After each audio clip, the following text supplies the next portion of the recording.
Hold on for a second. What's up, YouTube family? I would like you guys to make sure you like and subscribe to our video. It would help us get into the algorithms so we can be seen and bring more engaging content to you guys. So like I said, like and subscribe to our YouTube channel. Appreciate you.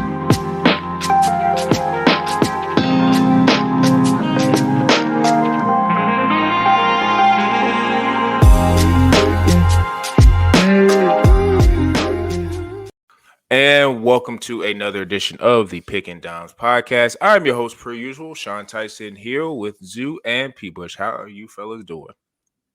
Absolutely demoralized after that Hail Mary, man. I know the fellas were trying to hold back from saying much to me right after the game, but man, just complete shock and dismay. You can't pin it on the one guy. I know everyone's hating on him. Inexcusable, man. I agree. If you watch the replay, it's even worse. Well, I agree, but Zoo, should the game have even been that bad? It should have even Yeah, been the less. offense looked like trash, and they were lucky they led the fourth quarter drives, got down to the red zone multiple times, and they were able to smash it in. So, yeah. Not when they fumbled at the goal line because they used their backup center instead of Roshan. That was just a foolishness. So Yeah, and whose call was that? Who is this guy? Like, I don't even know who this guy is. No one knows. But all I can tell you is, man, Shane Waldron, he's better get his act together, because if it's going to be a one and done year, let me tell you, if he keeps making these bad short goal line, 3rd and 1, 4th and 1 screen passes to DJ Moore, come on, man, run a little slant to Keenan Allen. That's his bread and butter.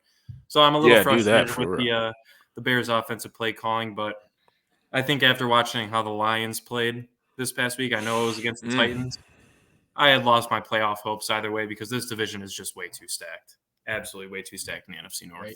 Way too stacked, but my goodness, like this might be the one game that decides their fate.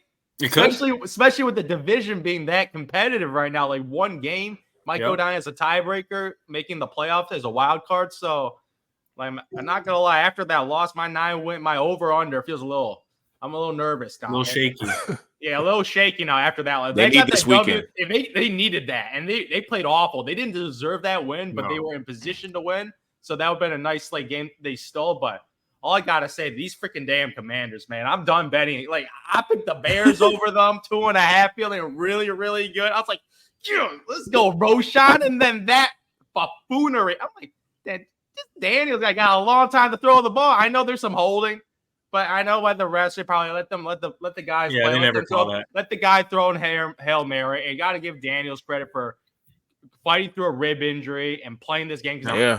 Part of my bet was because I didn't know Daniels was fit. It was Mariota. I'm like, come on now, Marcus Mariota. I know he had a nice game at the end in the last game, but Mariota ain't that good. So him toughing it out, playing against his physical defense, be able to at least get the ball down.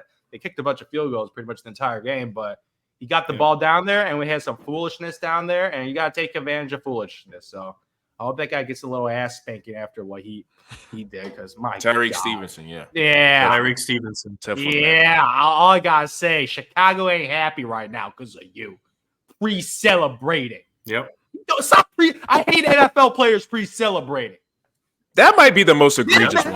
And then celebrate. That might be the most egregious one. Like, I've never seen it that bad. Knock the ball down and then celebrate. Don't celebrate when there's 5 seconds left. Like, it just, like, when you got getting film tape and coach, this is what do not do this. Tyreek. Don't be Tyreek. That's what they say on defense. Inexcusable. I was furious. I was like, my God. Did you guys see the still photos of when he was doing it? The Bears fans pointing to look back at the play in the stands. Oh man, just so brutal. Bad. And he was the guy that knocked it back. Yeah, he did knock it back. Frustrating. It's just classic Bears. Like, just God. Can't handle success. That is so true. They're like, no. Game's not over. We saw Josh Allen. 13 seconds. Anything can happen. I want the game to be over before you celebrate. It's just, man, these NFL guys kind of a little stupid. Just a little stupid, man. I think the game's over. Yeah, I think to your point, because of how stacked that division is, that's a tough one, because in the moment you're not thinking about it, because it's just like you're thinking more about that single play, and you're just like, God, this sucks that we lost this. Like, we thought we had this to escape, but now you're looking at how, like you said, the Lions is going crazy. Green Bay, Minnesota. They'd have to go 5-1 or 6-0 against the division, and that just is not. Oh, Jesus. Maybe Minnesota turns into a pumpkin. Maybe they might regress because they were playing out of. They might have a little fraud. Detroit. No, not Detroit. I mean, Green Bay. Jordan Love's a little gimpy. He's been banged up just with everything. Yeah, he's been banged up. Growing. Yeah, but Detroit. I don't know.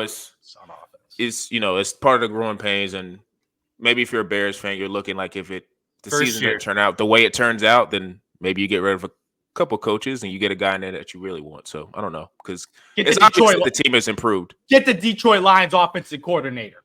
Get that guy. They wouldn't do that in the division. Wouldn't that be some kind of treason? Like, what is it? No treason, man. It's just business. Treason, ain't it? It's just good business. It's just good business. Yeah. He's going to be, that dude's, maybe Chicago if he does open up, but he's going to be a hot commodity. He's going to be one of them. I mean, I'm looking at we're going to be talking soon or whatever. We're going to start with the NBA, but the quarterbacks that we're going to be talking about, there might be some openings along with those quarterbacks that are struggling. So maybe he'll take one of those positions and resurrect some of the quarterbacks that are struggling. But we're going to start with the NBA. NBA started last week, a couple of games that were lackluster, a couple of games that were great. And I think this year has been proven just from the first couple of games that I've seen, there's going to be a lot of parity in the league. So want to get their guys' takeaways from the first couple of weeks and first couple of games. And people, you can start us off. Man, Kobe White for MVP. No, I'm just kidding. That ain't my takeaway. But he had a damn good game, Zoo, that 36, man. I have a feeling these Bulls are going to live and die by how well Kobe plays. But, man, look. Yeah, Zoo, I'll let you cover the Lakers because I know that's what you're going to want to talk about. You read me like a book. Of course, man. You're very easy to read when it comes to your sports takes, man. It's especially when you're very in tune with certain teams. So I'm going to talk about a team that, man, you were a little high on, interested to see, man, and that's the Russell Westbrook effect in Denver, man. 2 for 18 in his first couple games. Christian Braun starting in that lineup is just a disgrace. I mean, that just blows my mind. And it points exactly to what we talked about last year, where we kind of saw this team going really since their championship, and that was their depth. And when you lose your last decent role player to the Orlando Magic, I think, right? KCP, did you go down there? KCP went to Orlando. That is huge because Christian Braun is a 12 to 15 minute kind of guy. My God, and you cannot have someone in your starting lineup unless you are the prime Golden State Warriors taking their center out every 10 minutes and putting a fresh one in. It should not be your starting shooting guard. And they are the worst three-point attempt shooting team in the league last year. They're replicating that again this year, and they didn't make any additions. I don't know if it's Mike Malone. I'm sure he doesn't have as much of a say as their GMs, but this team is staying completely stagnant. They have been a horrible three-point shooting team ever since Nikola Jokic has become the greatness that he is. And I just think this team is perennially going to be a 5 at best seed in the East down into the play-in. It's just too strong in the West this year. I know it's only 3-4 games for each team at this point, but unless they make a move at the deadline, and God knows they do not have the cap to do so, they are going to be completely stagnant in the NBA this year. I hope no one placed Nikola Jokic MVP bets, not only because of not only because of the voter fatigue, but because they saw what this team was kind of trending towards. And it just confirmed, man. And I'm sorry, Zoo. Maybe you had a little false hope there with Russell Westbrook, but it's just the same old. Same old. It's just like it's as consistent as Kawhi Leonard in his knees, man. Let me just for sure. Yeah, Russell Westbrook is shooting 20% from the field right now. Yeah. And Jokic wanted him. All the examples he had before that. Like, why would you fall for that? I'm gonna give him more time to mesh that first. I know it's early. But Zoo, Tyus Jones would have been nice on that team, man. Oh, I know. I'm way better. Yeah, Tyus Jones, man. I'm president of the Tyus Jones fan club, man. The backup point guard who's now starting for those Phoenix Suns who are looking a lot nicer, But you remember me like a book, man. Those Los Angeles Lakers, man. I smashed the over. Vegas had them 41-42 win team. I'm like, no. Barbecue chicken 45 wins at least this year. At least. They should. First of all, Darvin Ham. Darvin Ham is not a head coach. And you see what he's sticking up down there with Doc Rivers. They're a perfect marriage, Doc Rivers and Darvin Ham, former players, big tough guy who are player coach, no X's and O's, motivation, whatever. No, they ain't getting done. You see JJ Redick out there?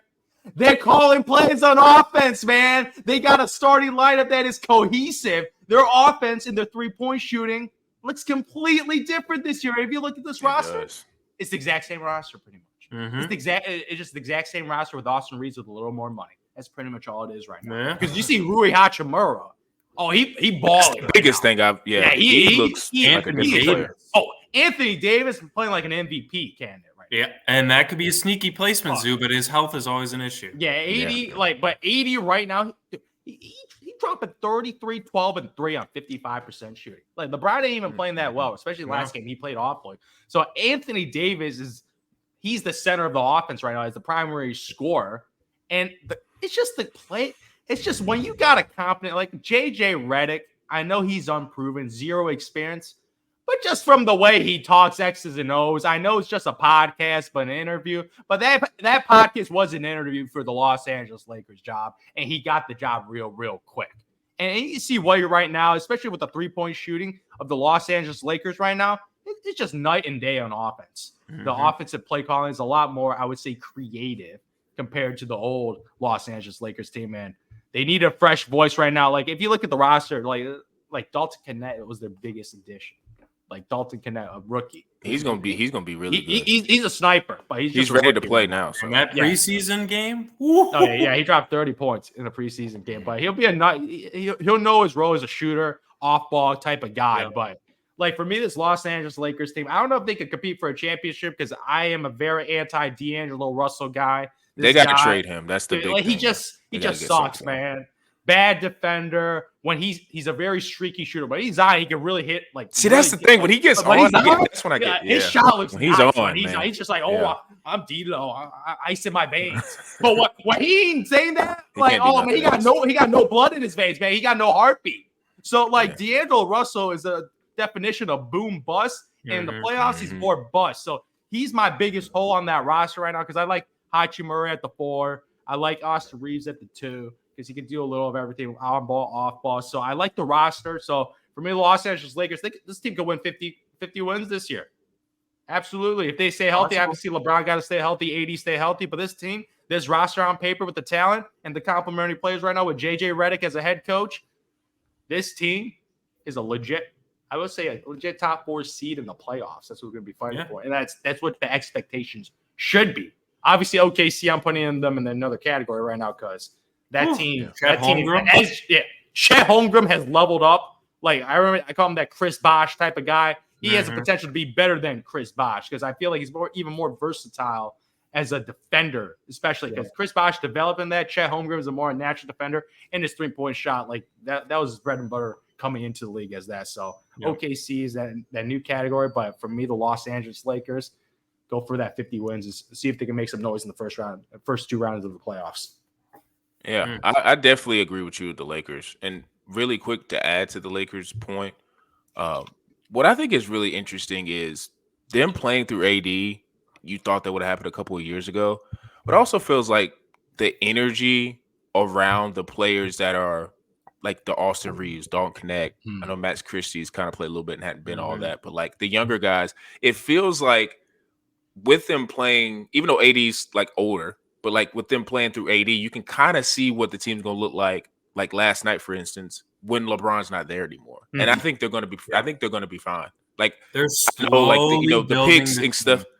Yeah, like the pigs situation, whatever it is. But like that's why I say D'Lo's probably going to be a trade piece because they might be able to get a pick for him, or like second round or something to get another younger player.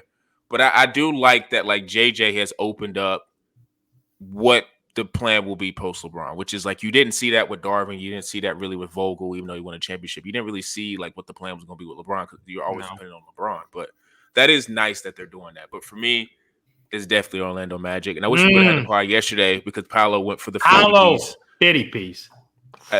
Definitely looking like he's going to be an All NBA player, and I'm just excited that early in the season he's building his confidence as okay. We do know it's his team.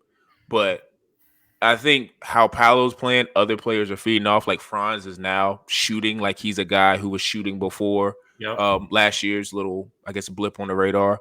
Now, do I think he's going to shoot 44% or whatever I saw? No. But if he can just, like I said, be in that 38, 37, I'll take that because it's going to be a situation where you have to honor that. And then that's just going to open up Paolo more. Like I said, the other guys are going to come around like KCP. They're going to be fine.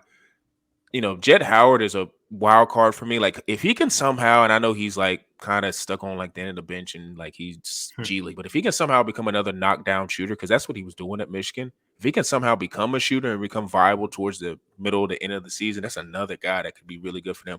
I like Anthony Black, and I'm not gonna be jumping out of the window and being like, okay, this is a team that's gonna go to the finals. But I will just say this. I was just looking at stats and I was searching for this at because it's like you were pulling an ESPN stats here. Yeah, I had to go deep down in stat muse. But as a side note, the last 7 games, so it's not even like an even number, but the last 7 games against the Celtics are 3-4 against the Magic, and I still stand on the fact that if they would have faced the Magic in the playoffs last year, it would have went 7. I think they match up perfectly with them. Wow. I think they do. Maybe this year. You go look at their stats. I know Boston's playing with this unbelievable. Yeah, they're playing because they won a championship. But what I'm noticing in this league is, and this is like another small little point I'm going to make. Well, I can make it right now. But it's like when you brought up P. Bush about Jokic, like the window because of the parity in this league. I think the windows that people suggest outside of OKC, they're not even on the radar because they got so many picks. They can do whatever. Like, it's not fair. So you got to toss them to the side. But everybody else, like, the supposed windows, like, for instance, like a Wemby or like a New York Knicks team or whoever made the huge trades this year, like Dallas Mavs, whoever, your window is smaller than you think. Like, to me, I was thinking when I was making these notes, like, I think Jokic and Giannis are done winning championships. They're not going to win another one. They're done. Like, it's over. They got their one. That's all they're going to get. I think it's over for them. And I think because of how good the league is getting, you're not going to be able to just assume, well, we got these, like Orlando. Go win it this year. Try to get to the finals this year because there's no guarantee with how your team is constructed now that you're going to be there. Like, I think if you don't go get it this year for Orlando, you maybe got 2 more years max. That's why last year with Boston was so important because look at how the league, like I said, I know it's 3-4 games, but look at just everybody. Like, look at the Hornets. Like, LaMelo, Trey Mann, they look good. Like, they look really good. And I know, like I said, it's 4 games. And once a lot of those guys start consolidating onto teams, you know. It's like, then to me, I think this year will probably be the first year, and it's projecting a little bit, but like the 1 through 8 seeds, like once we get the matchups after the play-in is over, like it could be some upsets. Like, look at all the stuff that's going on right now in the league. And then we have, like, at least in my view, when I've been watching and looking at NBA coverage so far, I ain't heard much about Wemby. And he's supposed to be the next coming. I've heard so much about OKC. I've heard so much about Orlando, so much about Boston, so much about LA, the Phoenix Suns, like how Jokic and Giannis are struggling. Like, and I guess Wemby's kind of been playing okay, but it's like these windows are going to get finite. So it's like, to me, that's why I don't feel like you could just say, well, like Boston, for instance, and I know they look amazing, but it's like, I don't feel comfortable saying, yeah, they're going to win this year. Like, I don't know. Because like you say, if you get matched up with Orlando, they got guys that can switch. Like when Jason Tatum's doing his dance and he switches off of KCP, he's going to switch on to Paolo, who's 6'10". That's different when he's switching on, when he's playing the Pacers. He's switching on from Tyrese to freaking Andrew Nembhard. Like there's a lot of guys in the league that can Nembhard hit that game. Come on, no, he's a beast and he's a really good player. And they got Mathurin back. They're going to be another sneaky out. And it's just when I was going through my notes, I was like, man, I don't know what to call. Like, I know I made preseason predictions, but I don't know. Bro. I don't know who's going to be in the finals. Your dark horse was the Magic, Sean. You know, yeah, I know that I'm high on, but everything else. First time in 3 years, I'm finally off the Miami Heat this year. But you know, we got a new dark horse on the podcast, and I think it is the Magic. Yeah, it is. To be honest. Yeah, because Paolo, it's all on Paolo's shoulders. Mm-hmm. Yeah, it's like because he's got the complimentary. I think Franz is the nice complimentary wing, big tall wing guy. You got Suggs as that defender, 3-and-D type guys, and they got a bunch of those on the roster. Wendell, so they got the role players. Paolo, if he takes that step from barely making the All-Star to be I'm a perennial All-Star. Oh, okay, now we're talking because he just fits the profile of what wins in this league. 6'9", 6'10" guy can dribble. They win in the league. He has to improve the 3-point shot, which he's been hitting this year. 39% shooting. That's going to be the key. because you see right now, every team in the NBA right now, Yep. 3-point volume has increased. Of course, like exponentially. Like, you know what it is, Zoo? It's very aligned with going for it on fourth down in the NFL. They just realized that volume 3-point shooting is the way to win now. Just keep shooting. Like, that's what the Celtics did to win a championship, and they did it on the first night. Yeah, they crazy Game from 3. 1, he had one of the most historic shooting. It was like a freaking video game. Like I don't even think I could do that in a video game, shooting 65% like that from 3-point line. Because like, dang, shout out to Jason Tatum who fixed his form. That's one thing I know. Finally, maybe he was playing possum. He doesn't got that hitch in his like shot anymore. It's more smooth. So like, yeah, Boston Celtics are the more defined teams that are defining themselves. But definitely these other teams are coming. Also, too, why I don't have any faith in Jokic and Giannis is another thing with this league. Like, you gotta have young wings that have potential. They don't have anybody on their roster that are young wings. They're all old. They're all old. Yeah. They're all old vets. Bucks definitely don't have it. Like Jokic, I mean, you could say Michael Porter, but it's like he's not a slashing wing. He's kind of a spot up 3 Porter, guy. Exactly. Porter is just he's a spot up shooter. Yeah. That's all he is. He's a shooter. That's all he does on the field. So that's why it's like now maybe I need to and I know it's early, but it's like I would have kind of see more games to see how stuff plays out. But it's like now when I start looking at draft guys too, I'm just gonna be like, maybe I just need to. Shooting is important, of course, but if your shooting is just like average, but you're a crazy athlete, you're 6'8", I think I might just want to take a chance on you. Because like in that draft with Chet and Paolo, it's like, remember, it was so much debate, and Jabari was in that too. I mean, you could almost argue Orlando and OKC, like they both got the best of best of both worlds. But it's like there was still discussion about Paolo because it's like, can he shoot? But it's like, man, if they are good, and you just gotta see if they got the work ethic, and if they can work, if they work, then it's like the shot's gonna come, maybe. Possibly, but it's like even Russell is as good as athletic as he was coming in. Like his shot wasn't the greatest, but he did have that little mid range, and it's like that made him last throughout the league and get a triple double. So it's like, I don't know. I'm just so interested in this. Might be the year I'm most excited for the NBA because I truly don't know what's going to happen. I just feel like there's so many good teams and so much good depth, and that's all right, Sean. Doesn't really matter until after the All-Star break, man. That's the NBA nowadays, man. Yeah. To be honest, like I said, we watched the first week, but since then I haven't watched any games because I'm focusing on college football.